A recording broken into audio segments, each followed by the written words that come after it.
Gimana caranya ngasilin uang dari podcast?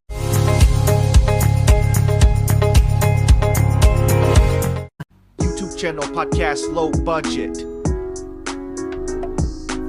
Kalau orang udah masuk ke suatu podcast dan dia sampai follow, itu biasanya tuh dia udah mencari tahu, oh gue cocok nih sama orang ini, baru dia nge-follow. Dan 3 alasan kenapa gue sampai nge-podcast. Yang pertama adalah apa ya?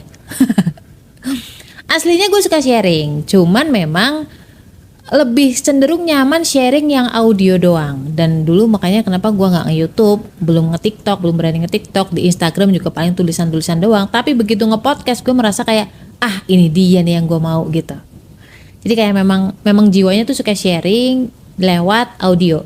Alasan yang kedua karena simple dan juga gratis. Kenapa gue bilang simple? Sangat mudah prosesnya, bahkan lu cukup punya handphone, lu doang yang ngejalanin, ngerekam suara lo, habis itu upload ke anchor.fm atau podcast hosting lainnya, edit dikit, potong bagian-bagiannya nggak penting, yang salah-salah, then publish. Simple. Mungkin gue prosesnya satu episode itu sekitar 15-30 menit. Dan alasan yang ketiga, ini alasan yang paling penting, adalah untuk healing.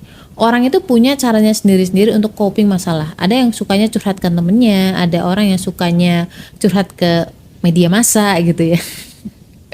Ada orang yang masak mungkin, atau misalkan camping, traveling dan lain-lain. Nah, gue termasuk orang yang bisa balikin mood dengan cara bikin podcast, dengan cara sharing. Dari ketiga alasan itu sebenarnya tidak ada alasan untuk mencari uang. Motivasi terbesar saat itu adalah pengen ngebantu orang aja. Barangkali ada orang yang mengalami pengalaman seperti yang gue alamin, dan gue dulu tuh ngerasa struggling banget, berat banget karena gue merasa sendiri, merasa berjuang sendiri.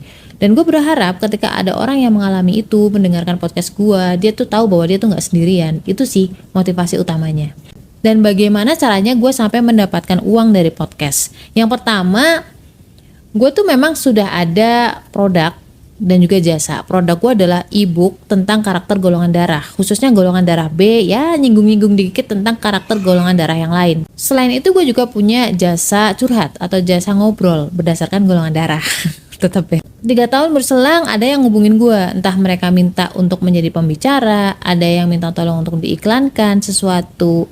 Dan ini juga lumayan sih, karena ternyata komisi dari iklan di podcast itu nggak sedikit.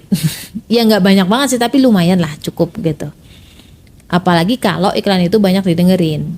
Jadi gue tidak menjadikan podcast itu sebagai tujuan utama untuk mencari uang, tapi podcast itu untuk ngebantu orang lain. Itu yang pertama. Dan yang kedua adalah lu harus punya produk atau layanan. Dan podcast ini hanya sebagai sarana untuk mengiklankan produk atau layanan kamu tersebut. Kenapa? Kalau misalkan kamu bergantung ke suatu platform, ketika platform ini turun, ya kan, tergantikan oleh platform lain, oleh platform saingan, kamu akan capek banget ngejar-ngejar itu. Dan yang ketiga tadi bahwa alhamdulillah kalau misalkan ada orang yang mau ngiklanin produk atau layanannya di podcast kamu. Tetapi mencapai posisi ini tentu tidak mudah, karena kayak membangun bisnis, kamu harus ngumpulin dulu nih audiens kamu dan menjaga mereka untuk tetap setia dengerin podcast kamu. Mindset ini penting banget. Uang itu layaknya kupu-kupu. Itu tuh kalau lo ngejar kupu-kupu, bukannya dapat kupu-kupunya, malah kupu-kupunya hilang gitu, pergi. Tapi beda ketika kamu itu membuat taman, terus menanam bunga-bunga yang memang disukai oleh kupu-kupu, menyiraminya tiap hari, memupuknya. Akhirnya kupu-kupu itu justru datang sendiri ke kamu. Dan analogi ini tuh ngaruh banget buat kamu yang mau ngonten. Kenapa? Ketika kamu ngonten, jangan kejar uangnya. Lakukan atau bikin konten yang kamu suka.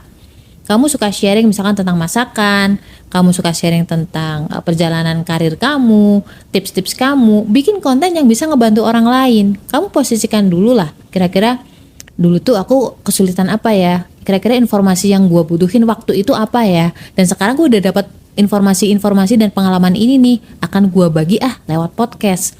Dan insya Allah orang-orang bakal terbantu di situ. Ketika orang-orang terbantu oleh kamu, mereka akan jadi subscriber kamu, jadi follower kamu.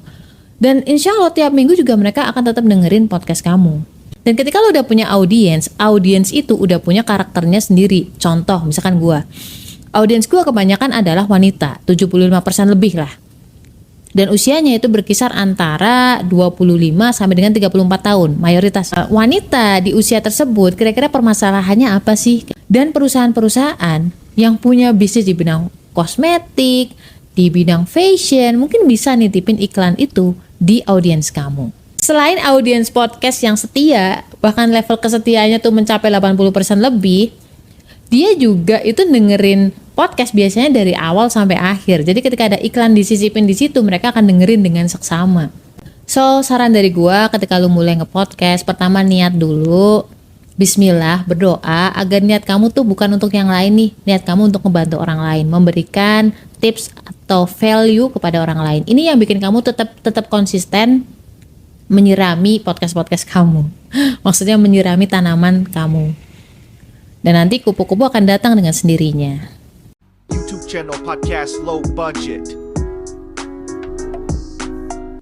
So di channel ini gue bakal sharing banyak hal, tips dan teknik lebih ke teknis ya, bagaimana cara kita memulai podcast dengan low budget, oke?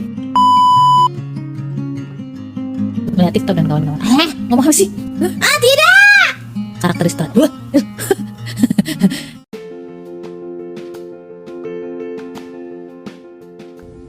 Kak, aku golongan darah B. Kenapa ya aku itu suka ragu-ragu terhadap keputusan aku sendiri? Kenapa juga aku tuh susah banget nginget nama? Dan banyak orang yang salah paham terhadap saya. Coba deh kamu baca dulu buku tentang karakter golongan darah B, Beauty in a Beast. Linknya ada di bawah. Buruan, biar kamu gak bingung lagi tentang siapa sih diri kamu.